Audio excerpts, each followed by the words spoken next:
Good morning, class 8. Today we are going to see a continent, that is Asia, the largest continent and the most populous continent of all the continents. This Asian continent is there in all the hemispheres.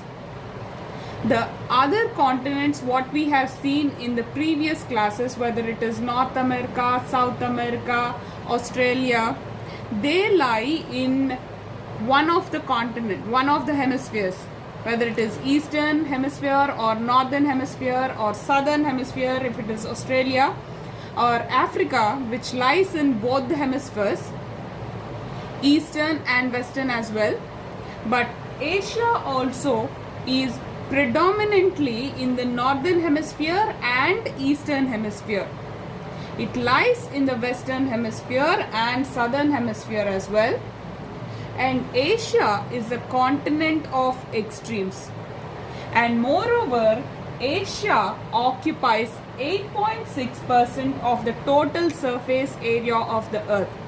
That is, 29% of the earth is being occupied by Asia, out of which 48 countries are there in Asia and 4 dependent countries are there and 7 unrecognized regions are there in Asia, right?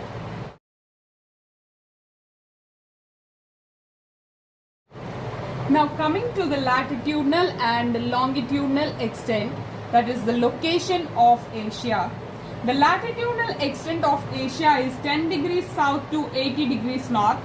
80 degrees north is the northern point and 10 degrees south is the southernmost point, right? Most places in Asia are in the north and few places like Indonesia and all these places are in the southern hemisphere. And longitudinal extent, that is the east-west extent, is 25 degrees east to 170 degrees east. So here Japan and all these places will be to 170 degrees east, and Europe, which is our boundary, is 25 degree east point, right? And now we see the boundaries of Asia. The northernmost boundary, in the northern part we have the Arctic Ocean. In the eastern part we have the Pacific Ocean. In the southern part we have the Indian Ocean, and to its western part, the boundary between Asia and Europe, we have the Caucasus Mountains and the Ural Mountains and the Ural River as its boundary, right? Contrasting to the coastline of Africa, the coastline of Asia is very smooth. To the eastern side, we have the South China Sea, we have the Sea of Japan, and to the northeast side, we have the Bering Sea and the Sea of Okhotsk. So, all these seas have a very smooth line except for a few indentations. Indentations are just like going deep inside, deep cuts, right? On the southern side, we have 2 big bays, our Indian bays only. One is the Bay of Bengal and second one is the Arabian Sea, what we probably know very well. And next, coming to the islands. In the southern side and the southeastern side, Asia has lot of island groups. For example, Philippines, Indonesia, Malaysia, all these are island groups which are there in Asia. In these Philippines and Indonesia only, you have more than 20,000 small island groups which are present in Asia. Out of these, Java and Sumatra, these are the 2 very big islands which are present. We have seen that Asia is a continent of extremes. There are very high places like Mount Everest is there. Very low, deep places like Mariana Trench. And not only this, culturally also Asia is place of extremes. Very old cultures are there, like Chinese culture, Indian culture are there. Very new cultures like Indonesian culture, Korean culture, all these are there. So that is why Asia is known as a place of extremes. Even if you see the climate, it extends from 80 degrees north to 10 degrees south. So frigid climate to very hot climate. So all these make it a continent of extremes. Now coming to the physical features, Asia is divided into 5 major physical features. First one is northern lowlands, second one is the central mountainous region, third one is the southern plateau, fourth one is the great river valleys, and fifth one is the island groups. And now we are going to see the first physical division, the northern lowlands. This northern lowlands are divided into the Siberian plain and the Turan plain. The Siberian plain is drained by 3 rivers, Ob, Yenisei and Lena. This Ob, Yenisei and Lena, they originate in the central part of Asia but flow into the Arctic Ocean upwards, right? And Lake Baikal, which is a freshwater lake, is also present in the Siberian plain, and this Siberian plain is the greatest continuous plain in the world. Next one is the Turan plain, which is drained by 2 rivers, Amu Darya and Sir Darya, and these Amu Darya and Sir Darya rivers, they flow into the Aral Sea.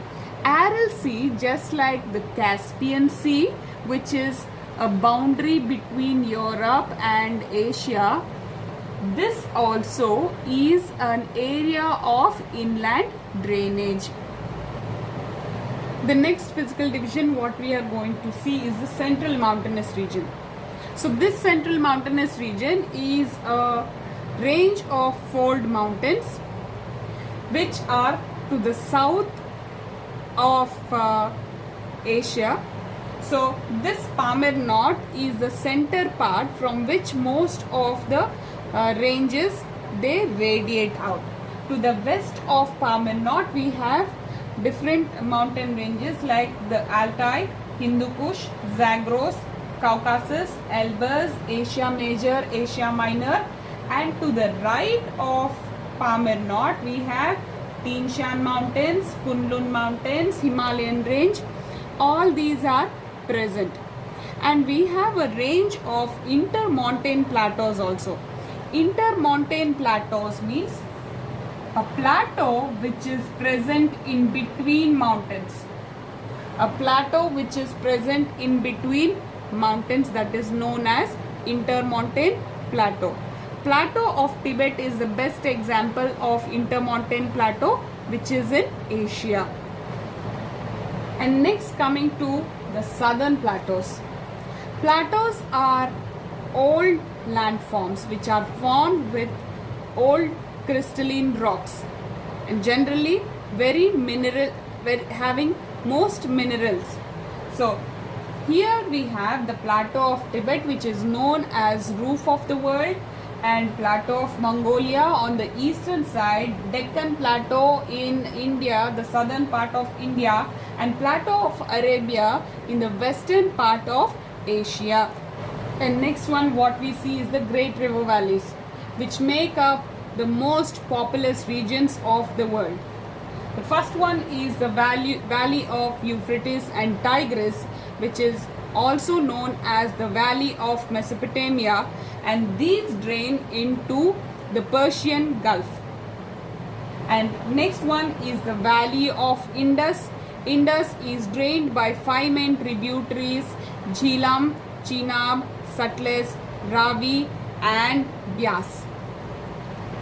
Next one is Valley of Ganga and Brahmaputra.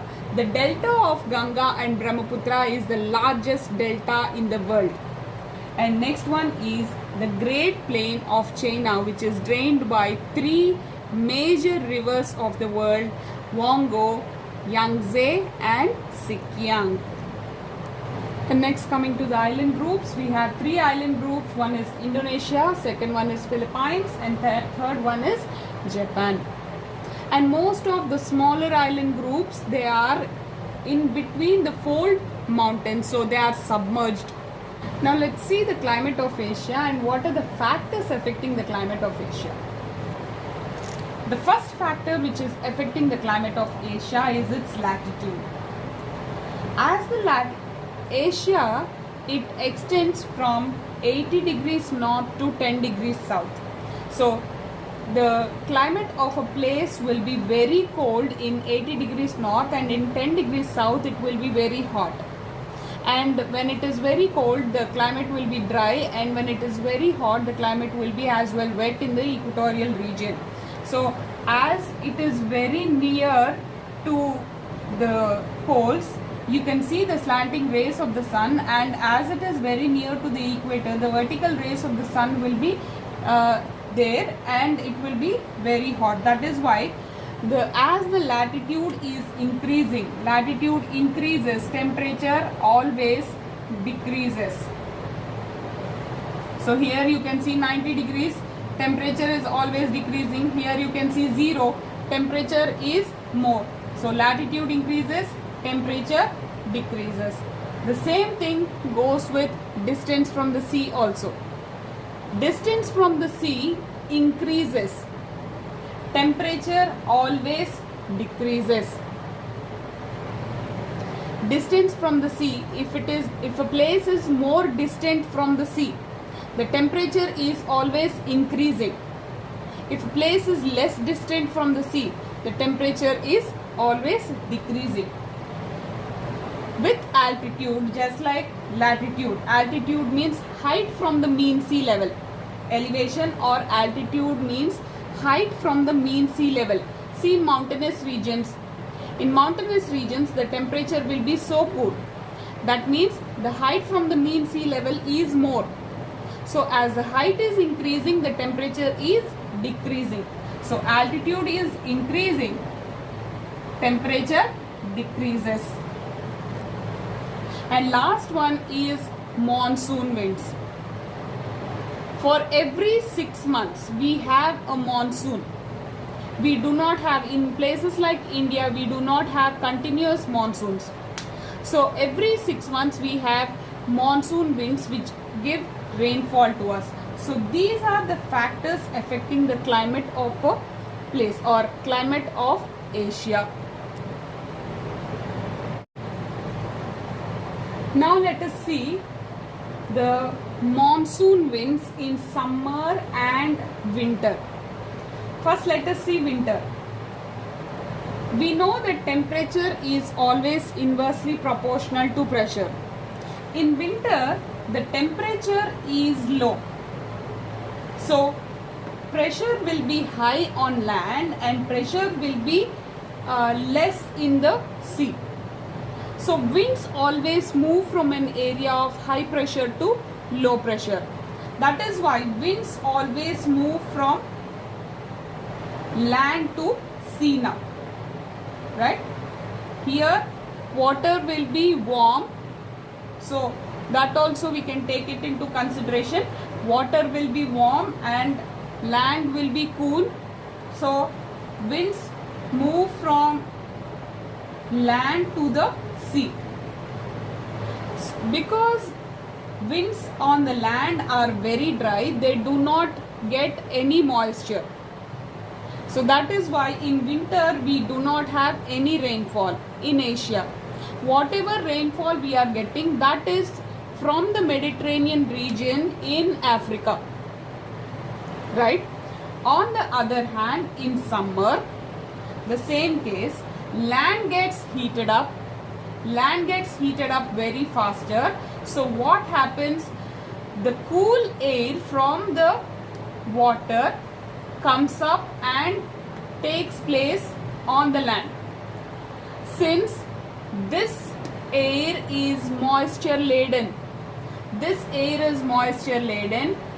it brings in a lot of rainfall. So these are southwest monsoons which bring in lot of rainfall in summer. So these are monsoon winds which are bringing rainfall in winter and summer. Winter you have dry winds which do not bring in any rainfall, but summer you have moisture filled rainfall which brings in lot of rainfall from southwest monsoons. So coming to the types of climate and vegetation, we are having 5 types, major types of climate and vegetation: tundra type, taiga type, temperate type, desert type, and the equatorial type. So in the tundra type of vegetation, we have very less amount of rainfall, precipitation, because precipitation is always dependent on the amount of evaporation.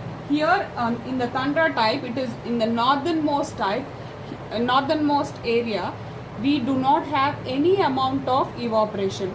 So there is no precipitation, and mostly here 10 months of a year we will be having winter and only 2 months we will be having summer, right? And here the animals which are present will be very thick skinned animals like yaks will be present, or seals, otters, polar bears, all these only will be present. Maximum mosses and lichens are only grown in this tundra type of vegetation. Siberia, all these places will be coming under the tundra type. And next comes the taiga type. Taiga type will be just below the tundra type of vegetation. Here you have very little amount of precipitation, like 25 to 30 centimeters of precipitation will be there. So you have little growth of plants here. And moreover, you have little amount of sunlight also. So 2 to 3 months of a year you will be having amount of sunlight, like summer months, and the other months will be winter months, but it is not as cold as tundra region. And here in the taiga region you have mostly coniferous type of trees, and the trees which are found mostly here are oak, silver oak, birch, chestnut. These are the trees which are found in the taiga type. And mostly the animals which are found here are foxes, gazelles, wolves. These are the animals which are found here. And next, coming to the temperate type.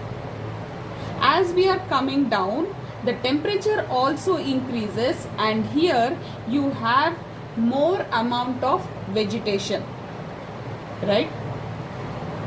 But generally this vegetation is of a very dry type. Here we find this prairies and all, and normally here we find most of the animals, but antelope is a very common animal which is found in this temperate regions.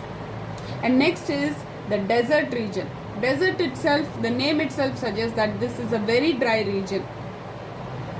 So this desert region is to the western side of Asia, and on the eastern side of Asia we have cold deserts as well. And here, just like the tundra and taiga regions, because of lack of moisture, we do not have much plants there, because evaporation is less.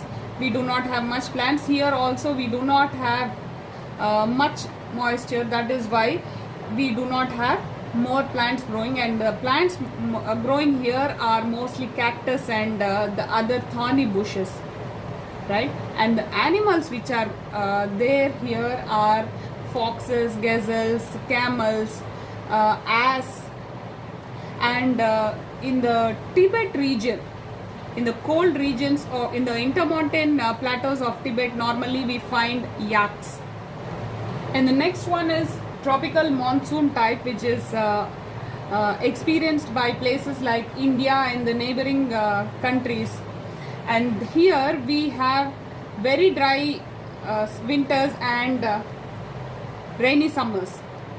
So normally the animals which are found here are all types of animals, but mostly we find this elephants and all. And here in this tropical monsoon type of climate, we find normally the deciduous vegetation. So in a particular year, in a particular season of a year, they shed the leaves, the trees shed the leaves. So that is normally found in this, that is a peculiar characteristic of this tropical monsoon type of vegetation. And next we go to the equatorial type, which is also known as the evergreen type of vegetation. Here we do not have any shedding of leaves. So this is found in the last parts, in the southernmost parts of Asia. So in the equatorial type, we have evergreen forests which are growing in. And because of more amount of sunlight and more amount of rainfall, you have tangled trees which are grown here. And more mostly what we have to say is, here we have hardwood trees which are growing. And mostly because it is very thick forest, number of animals are there in these forests.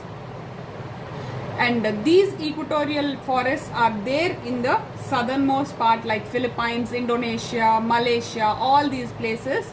These equatorial regions are present. Right? Hope the lesson is understood. Thank you.